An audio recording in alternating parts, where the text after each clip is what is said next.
నా పేరు Prashanth from inter first year BSc BJC Kandukur. ఈరోజు నేను చెప్పబోయే టాపిక్ ఏంటంటే సుస్థిర అభివృద్ధి. సుస్థిర అభివృద్ధిలో పర్యావరణం, సామాజిక, ఆర్థిక ఈ 3 రకాలు ఉన్నాయి. ముందుగా పర్యావరణం మనం ఎక్కువగా చెట్లను పెంచడం అనేది ఒక చోట చెట్లను పెంచితే దాన్ని పర్యావరణం అంటారు. పర్యావరణంలో మనం ఎక్కువ చెట్లను ఉపయోగించడం వల్ల మనకి చాలా ఉపయోగం ఉంది. ఎప్పుడైతే చెట్లను పెంచుతామో అదే చెట్లు అనేది మనకి ఆక్సిజన్ ఇస్తుంది. ఇప్పుడు అలా లేదు. ఇప్పుడు ఎవరు అంటే వాళ్ళు చెట్లను నరికేయడం అలా చేస్తున్నారు. అలా చేయకుండా మనం అందరం చెట్లను నాటితే మనకి మంచిది. అలాగే మన పక్క సమాజం అంటే ఒక ప్రజలందరూ కూడితే దాన్ని సమాజం అంటారు. అదే నర్సరీలు అని గవర్నమెంట్ చెట్లని స్కీమ్ కూడా చేసింది. నర్సరీలను పెట్టి ఇంటికి చెట్లను కూడా అందిస్తుంది. చెట్లను తెచ్చినట్టు ఆ సమాజంలో ఒక చెట్టు వేస్తే అక్కడ సమాజం ఉన్నందరికీ ఆ చెట్టు ఉపయోగిస్తుంది.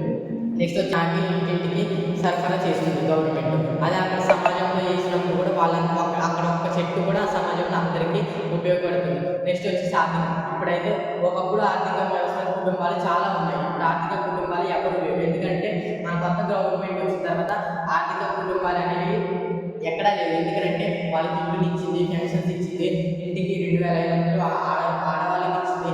అట్లాంటప్పుడు ఇంకా ఆర్థికంగా ఎవరు లేరు.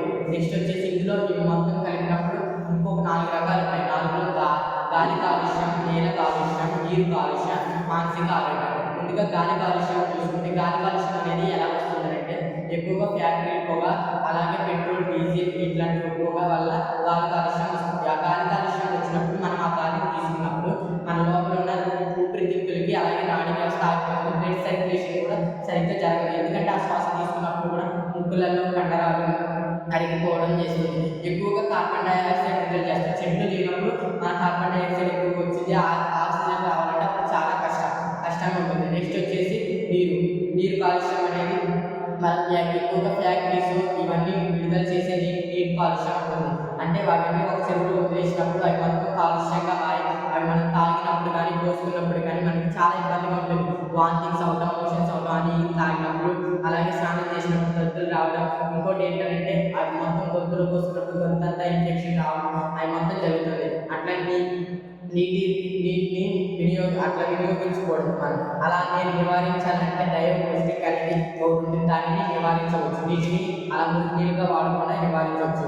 నెక్స్ట్ వచ్చేసి ఏంటంటే నేల కాలుష్యం అనేది మన చుట్టూనే ఉంటుంది. ఎందుకంటే మన పల్లెటూళ్ళలో సిటీలలో ఎక్కువ ఉంటుంది నేల కాలుష్యం. ఎక్కడ పడితే అక్కడ ఈ ప్లాస్టిక్ వాడటం కానీ, ప్లాస్టిక్ పడేయడం కానీ అవన్నీ అక్కడ తయారయ్యి మొత్తం ప్లాస్టిక్ వల్లే నేల కాలుష్యం వస్తుంది. నేల కాలుష్యం అనేది ప్లాస్టిక్ ద్వారానే ఉంటుంది. ప్లాస్టిక్ ఎప్పుడైనా ఉపయోగించినప్పుడు అలాగే మనం ఈరోజు ప్లాస్టిక్ కవర్ అక్కడ వేస్తే రేపొద్దున భూమి పీల్చుకుంటుంది. అది పీల్చుకొని అక్కడ సారవంతంగా ఉండదు. అక్కడ పంట పండియాలన్నా అక్కడ కుదరదు. ఎందుకంటే ఈరోజు మొక్క వేసినా రేపొద్దున చనిపోయేలా ఉంటుంది. ఎందుకంటే అక్కడ ప్లాస్టిక్ ఉంది కింద. అందుకని నేల సారవంతంగా ఉంటుంది. ఇంకోటి మానసిక ఆరోగ్యం అని అంటే ఒత్తిడి, ప్లెజర్. మానసిక ఆరోగ్యంలో ఒత్తిడి, ప్లెజర్ ఉంటుంది.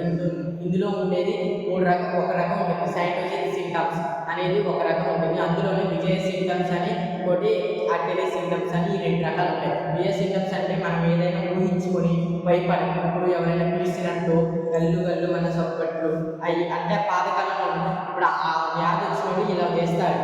ఎవరో పిల్లలకు ముందే పిలిచినట్టు, ఎవరు అరక ముందే అరిచినట్టు, గల్లుగా సొప్పట్లు ఇటుపడినట్టు చేస్తారు. ఇంకోటి అటెరీ సింటమ్స్ అని అంటే అదేంటంటే ఆ పామును చూసుకొని కర్రను చూసుకొని పాము అనుకోవడం, ఆకును చూసుకొని తేలు అనుకోవడం, వాటి క్రమంలో ఉంటారు. ఒక ఉదాహరణ చెప్పాలంటే భార్య భర్త గొడవ పడ్డారంటే భర్త వచ్చి యువతలకి ఆలోచిస్తాడు. ఏం ఆలోచిస్తాడంటే ఏం పని చేయాలని ఆలోచించాడు. గొడవే గుర్తొస్తుంది. అది లాస్ట్లో ముగించుకుంటే ఎక్కువగా నేనైతే చెట్లను నాటాలంటే ఇందులో నేను తెలుసుకున్నది ఏంటంటే ఎక్కువగా చెట్లను నాటాలి, ప్లాస్టిక్ని నివారించాలి.